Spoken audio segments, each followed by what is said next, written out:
Steel Profiles podcast is brought to you by AISC Continuing Education. Visit aisc.org/seminars to find a seminar in a city near you. Welcome to another episode of Steel Profiles. I'm your host, Margaret Matthew, Senior Engineer in the Continuing Education Department at AISC. My guest today is Cindi Duncan, Director of Engineering at AISC. Cindi received her bachelor's degree in architectural engineering from the University of Colorado at Boulder and her master's degree in civil engineering from Cornell University. Cindi has been at AISC for over 20 years, where she was the first female engineer on the technical staff. Cindi is the secretary for both the Specification Committee and the Manuals Committee. Today I'll be talking to Cindi about her experiences at AISC, about the upcoming 14th edition Steel Construction Manual, and other upcoming publications. Welcome, Cindi. Thank you so much for taking the time to talk to me today for our podcast series. Thank you for having me, Margaret. It's a pleasure. You're the Director of Engineering here at AISC. What does that mean that you do exactly? Well, I oversee the development of all of our technical publications, and that includes the various specifications, standards, design guides, and manuals. However, much of the development is done through committees, so I work with a lot of volunteer committee members. And except for the design guides, I would say the design guides are written by individuals and then peer-reviewed by outside reviewers. So that's basically... So all the publications everything that come from AISC, that's all the technical publications. Technical. Right. So how did you decide to become an engineer? I have to admit that I didn't start college out with the intention to be a structural engineer. And it wasn't until the middle of my junior year in college that I declared a major in architectural engineering. And really, it wasn't a family member that influenced me or anything, but my roommate at the time. Her father owned a firm, a successful consulting firm in Denver. It was in civil engineering, and I was intrigued by his career and how Did you know you wanted to be an engineer? I actually didn't know I wanted to be an engineer. So math and science were my strengths, and I just thought that that was a practical path to go down at that point. And you went to school in Colorado? Yes, University of Colorado at Boulder. And your degree is architectural engineering? That's correct. And then I have a master's degree from Cornell University. Wow. In civil engineering. That architectural engineering degree is kind of a hard degree to find, I think. It is. I think there's a limited number. I know Penn State has one. Lou. Yes. That's right. How did you come to work at AISC? When I graduated from Cornell University, my husband at the time had a job in Chicago. So we moved to Chicago, and I was looking for a job and found an ad in the Chicago Tribune. Yes, this was before the internet, so all the ads were in the newspaper. And it was with AISC, and I came in and interviewed with Jerry Heyer, who was the Vice President of Engineering and Research at the time. Very charming, witty, bright engineer. And I did get an offer from AISC, but I also got an offer from a consulting firm in Chicago at the same time. And I decided to go with AISC because I thought it was a unique opportunity, that the type of work I would be doing would be very unusual. And also I was really impressed with Dr. Heyer, and later actually found out he has 4 children who are engineers and 3 of them are women. Excellent. He was very supportive of me in my early career. So this was your first job out of college? Actually, after my bachelor's degree, I worked for a construction manager in Toledo, Ohio for a year. Okay. Then went back to school. Wow. So you've been here for over 20 years. Yes, I have. I don't want to put an age on you, Cindi, but you've been here for over 20 years. You were one of the pioneering female employees here at AISC, and the staff now is about half female, which is more diverse than a lot of engineering offices. Why is it that you think AISC is atypical in its diversity? Well, I thought a lot about this question, and actually AISC had been in existence for 60 years when I was hired in the mid-'80s as the first female engineer at AISC. And actually, we haven't brought on more women engineers until probably the last 12 to 15 years. So it was over a decade before we brought in more. And what I think it really is the openness of the managerial staff responsible for hiring at AISC right now, or over the last 10 years. They're very open to hiring women engineers. Yeah, I think that's usually where it has to start. So who's doing the hiring and who's at the top. So right. Has AISC changed in the time you've been working here, I guess, other than all the extra women around the office? Yes, it's changed tremendously, and there's there are several things I could point out. I'll start with the most obvious things. One is that our location has changed. When I came to AIC in 1985, we were in the Wrigley Building, which is a very historic building in Chicago. I didn't know we were there. Yes, just across the river from here. And in the late, 1990, we moved to the building we're in now, which is on the corner of State Street and Wacker. And we did make one move from the 31st floor to the 7th floor, which is where we're at right now. Also, the office environment has changed dramatically. When I started, all the men were wearing suits and ties. And actually, it wasn't in writing, but I was expected to wear a skirt and, heels and the whole thing. I remember. You still kind of do that, though. I do still do that. You must look very well dressed. Maybe the men have relaxed a bit in our office. I think more Scott and than I the talked women. about that a little bit. Yes. Scott Melnick, he talked about it. He thinks he pioneered that. He probably did because he dresses very casually. Also, I would say that smoking was allowed in our office when I started. Even though an occasional cigar would come out, there was a gentleman that I'd walk in his office and there'd be wafting smoke coming out of the door in my department. And then we had a smoking room for a while, and now it's not allowed at all, of course. So those are the obvious things that come to my mind.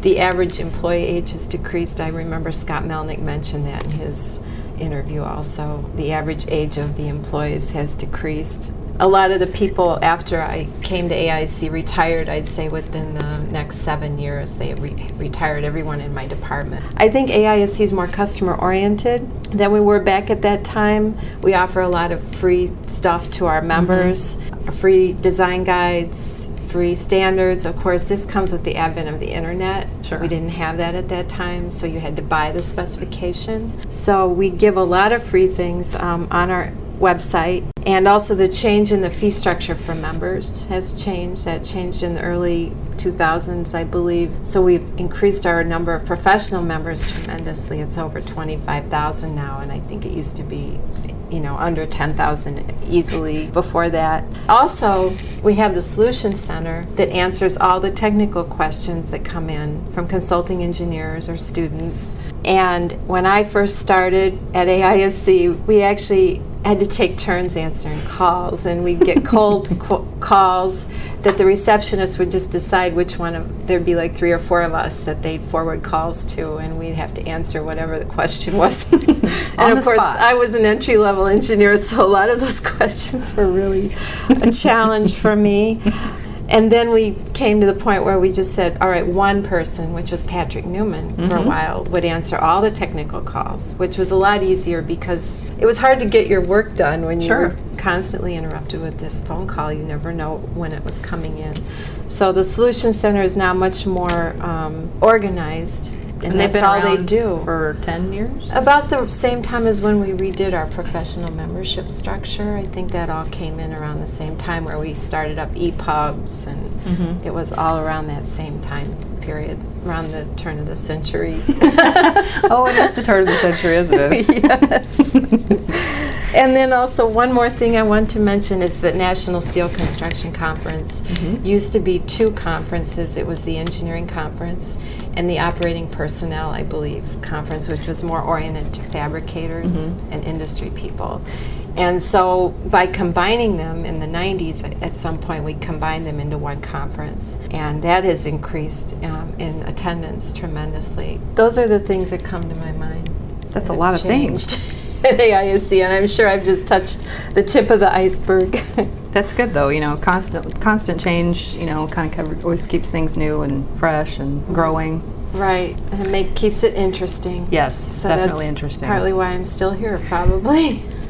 Okay, so when is the big date? When will the 14th edition manual be out and available? July 1st of this year. So just that's coming up soon. Actually, this podcast will be up on Friday, July 1st. Okay. So the day this goes up. How exciting. Hallelujah. Hallelujah. How exciting. The other big question on everybody's mind is what color is the new manual going to be? It is going to be maroon. And who makes that decision? Well, for many editions, for a long time it was the AISC Board of Directors. Oh. And more recently it's been our department, the Engineering and Research Department, has had the privilege of choosing the color. And actually this time I chose the color because I'm the primary person that worked on the manual. Was there any reason for maroon? Some kind of school color, perhaps? No, it actually is not a school color. People who have that as a color are going to say that's why. I know. I have to say, and we have chosen manual colors based on school colors in the past, you know, right? Oh. The dark blue, I believe, was Penn State. Is that right? Is everybody supposed to know that? Should I edit that out?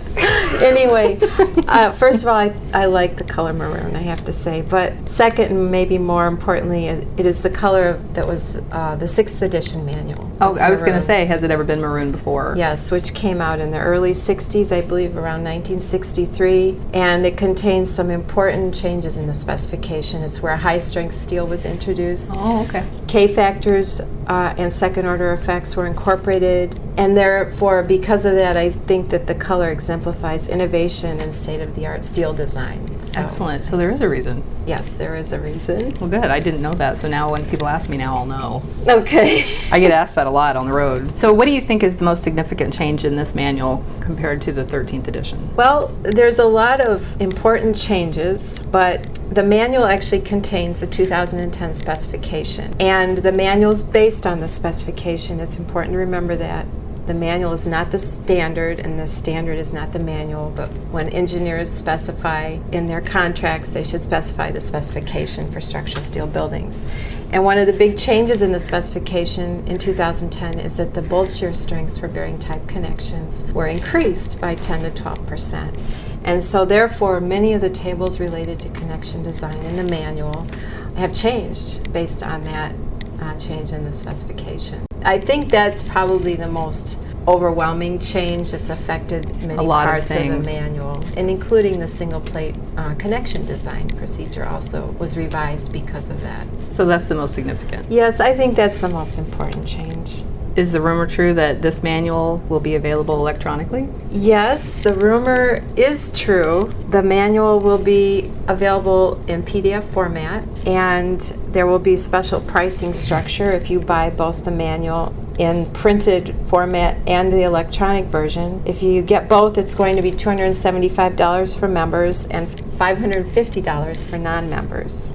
So will you be able to just buy the electronic version if you want to? Yes, if you just buy the electronic version, it'll cost the same as buying the printed version of the manual. Oh, okay. So, when I interviewed Jim Fisher, he gave us an overview of how the specification committee functions.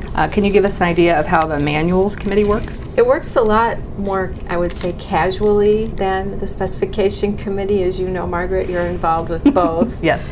And you could see the differences. The manual committee has about 30 members, and it has grown over the years, I know. And it doesn't have to be a balanced committee, which means it doesn't have to have equal numbers of engineers and educators and industry participants, but it's fairly balanced, I would say.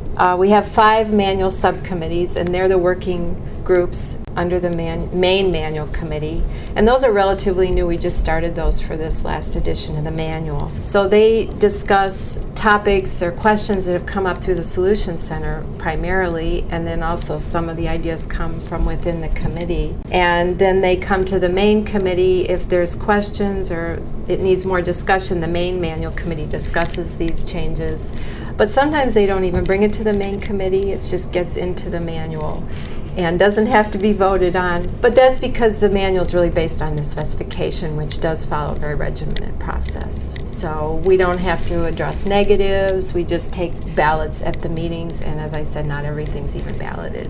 So I understand that Bill Thornton, who is the chair of the committee, the manuals committee, is stepping down after 25 years. Bill Thornton's been the chairman of the manual committee for over 25 years. He's not even sure how long it's been because I've tried to pinpoint him on what year did he start, and he just can't remember. But he will be replaced next year by Mark Holland, who's currently the vice chairman of the manual committee, and Mark's with Paxton Beerling Steel. So that'll be a big change. Yes, it will be after all those years. After all those years. And he's done a great job. Yes, he has. It's wonderful to work with. You're the resident expert on consensus committee procedures, and you shepherd AISC's status as an ANSI accredited standards developer.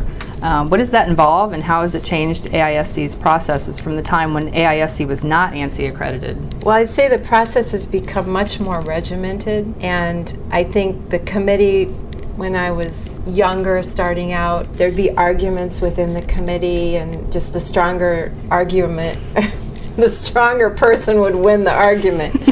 But nowadays, if there's a negative on a ballot, it has to be resolved. There has to be a good reason to find a negative non-persuasive. And if it's found non-persuasive, the whole committee has the opportunity to change their vote on that particular item based on the response to that negative voter.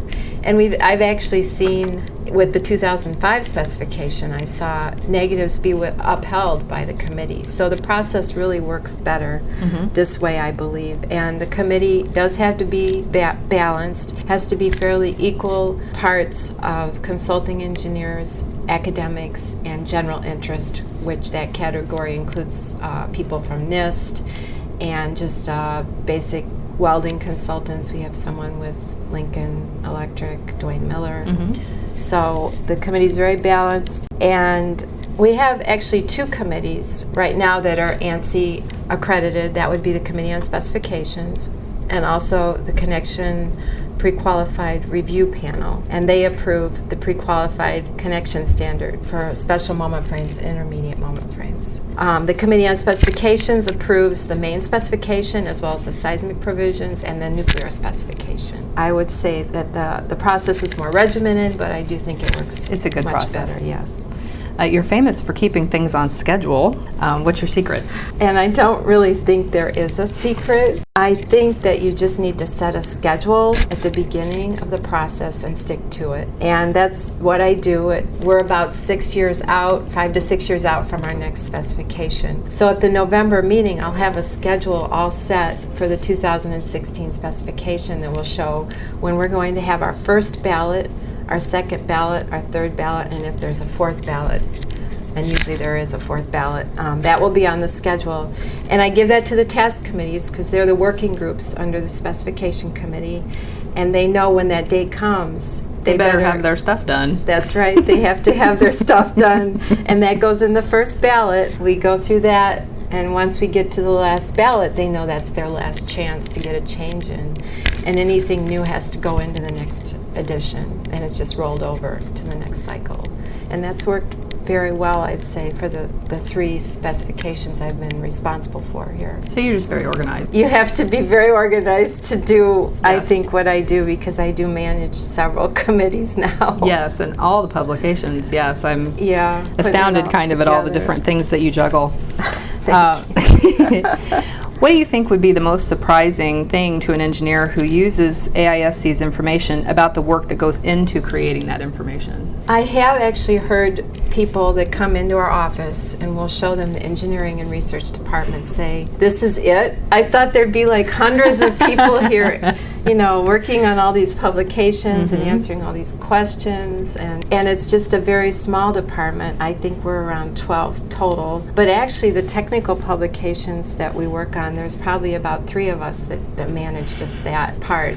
Although I have to say all the task committees have staff secretaries like Margaret, and so they do contribute in that way by taking notes at the meetings and keeping things going within their task committees. But I would say that would be one of the things that would surprise people. Yeah.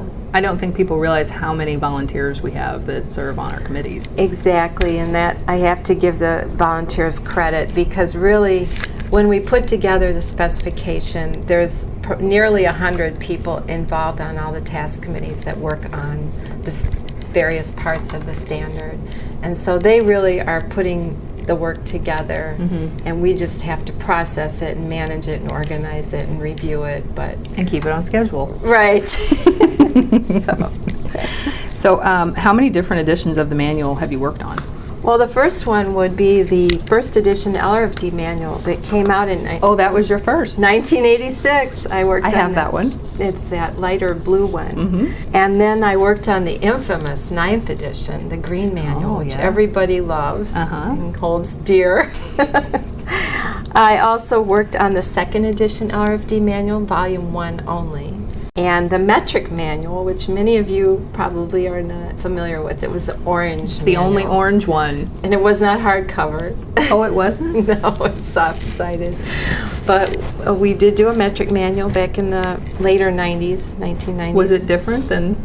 It was actually based on the 2nd edition LRFD manual, but it was a conversion to SI units. Right, so And all the tables would be different. They were all recalculated. I don't think we used direct conversions. We actually had them all recalculated. Oh, okay. And then finally I did work on the 14th edition manual, and that's the one that's coming out now. And that's actually the first one I was wholly responsible for, ultimately, I guess.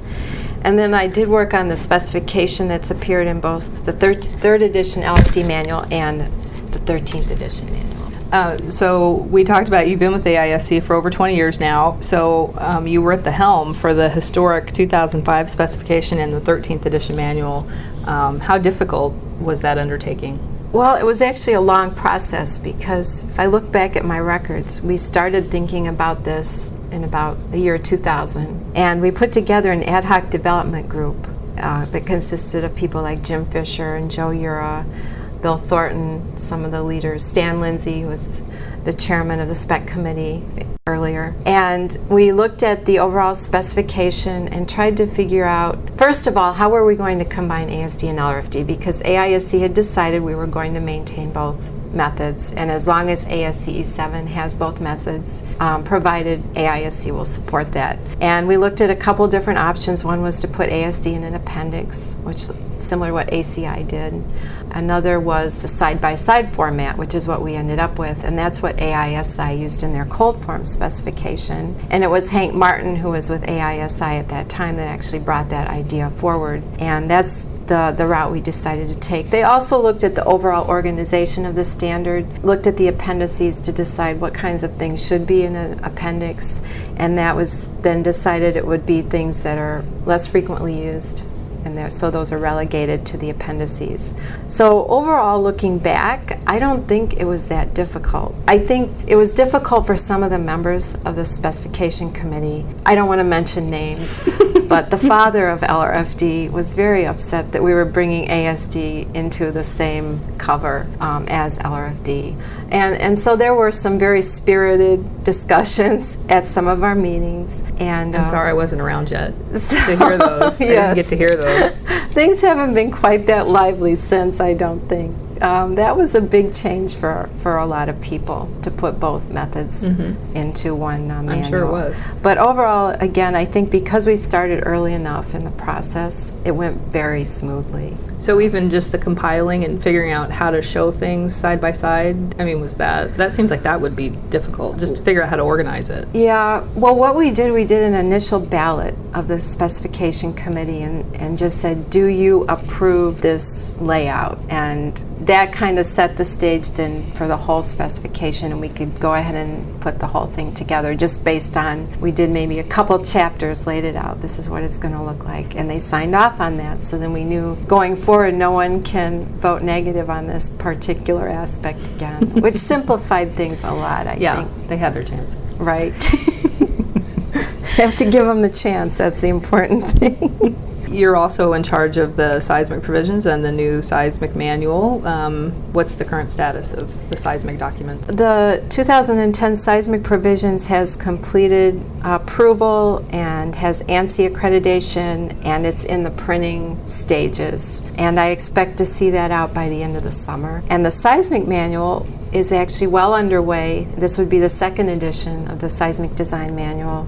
We're including some new systems. We're actually adding the composite systems that weren't even in the first edition, and adding a good analysis discussion that wasn't included. We're reviewing all the design examples and updating them to the 2010 seismic provisions. So the schedule for that's looking like late 2012 for the Seismic Design Manual. So are those provisions, once the provisions are done, do they get posted on our website for free download just like the spec does? They will be on the website as soon as we have the final document available. It will be available for free download to everyone. In addition to the specification and the manual, you're also in charge of the design guide series.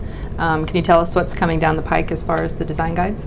It looks like Design Guide 25, Web Tapered Frame Design, will be the next design guide, and it's expected to be also out by the end of the summer. It's very close to being posted on our website again. It will also be available in print, but it'll be available for free download for our members. Free download, just like every other design guide in the series. That's right. So we've talked about all these great accomplishments that you have here at AISC. Of which accomplishment are you most proud? Well, I have to actually say I wasn't looking at my accomplishments at AISC when I read this question. That's okay. Ahead of time, but I actually am going to say it's raising my children. Well, yes, we would hope that would be your greatest accomplishment. Because it's not been easy, as most parents would know. And they have reached a stage where they're out in college or graduated and are responsible young adults, and they're pursuing their dreams. And like I said, it's not been easy. So I was a single mother for a while and worked here full time, and so it was a challenge. Mm-hmm. And especially when they were teenagers, that has its own challenges. I'm sure every parent is nodding in agreement. Yes. Are any of your children going to follow in your engineering footsteps? Well, I actually have, my younger ones are twins, a boy and a girl, and my son is majoring in chemical engineering at Washington University at St. Louis. I have to be proud to say that. Mm-hmm. And my daughter's majoring in biomedical engineering at Duke University. So they're both going to be engineers. They both are on that path. Hopefully they'll stay. They just finished their first year. And then I should also mention my oldest daughter has graduated, and she has a degree in math, so it's sort of a related field. And she plans to teach secondary education. I'm happy to say they've all gone kind of the math and science route. And two of my children are women, or girls, so that's great. That makes me happy. Very happy. Yeah. So after your younger kids finish their first year in college, are they still technically engineering majors? Yes, they are. And actually, the twins are also ROTC scholarship recipients. Wow. Both of them. My them. son is with the Army ROTC program, and my daughter with the Navy ROTC program. Wow. So they have other things to think about as well. They're very busy. Well, that's good. It keeps them on the straight and narrow. That's right. Well, I think those are all my questions for you today, Cindy. Thank you again so much for taking time out of your busy schedule to talk to us. Thank you, Margaret. This has been a presentation by the American Institute of Steel Construction. Join us next month, where I'll be talking about Steel Day, this time from the attendees' perspective. For more information on AISC continuing education opportunities, please visit us on the web at aisc.org/seminars. And remember, there's always a solution in steel.